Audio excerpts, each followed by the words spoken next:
by Jasmine Rapson, local democracy reporter plans to plug a £2.5 million gap in funding for children with special educational needs were presented to a schools panel this week, sparking fears that some pupils may suffer in the face of overstretched budgets. Bucks County Council's BCC portion of high-needs government funding, primarily for children with special educational needs (SEN), is set to be overspent by £2,496,631 in 2018-19, according to a council report. BCC has been working to reduce rising pressures on SEN funding. However, at a meeting of the Schools Forum on June 12, concerns were raised over the impact plans will have on children's education.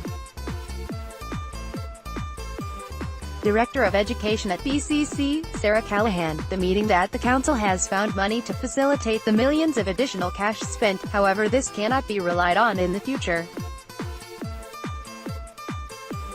The forum received an update on a BCC scheme, known as the Inclusion Hub, which is made up of mainstream and special schools tasked with streamlining SEN services, with a view to reduce funding pressures.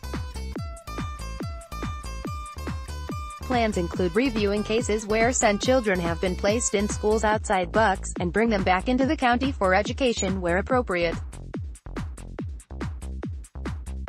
The hub also proposed implementing targets to reduce the number of out-of-county placements to 12 young people each year, according to Ms. Callahan.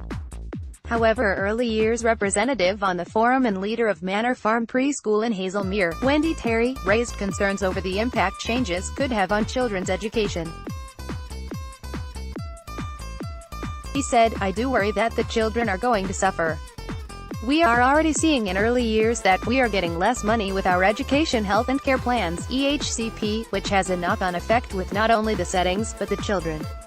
You're working with Ms. Callahan insisted high-needs funding is healthy in Bucks compared to other authorities across the country, but warned the panel that reducing budget pressures will take time. She said, "It is not a good starting point, but that is where we are, and we just need to deal with it. We do need to put children first, absolutely. And I think that is about looking at resources in the system, looking at the demands and saying how do we make best use of those resources to meet those demands."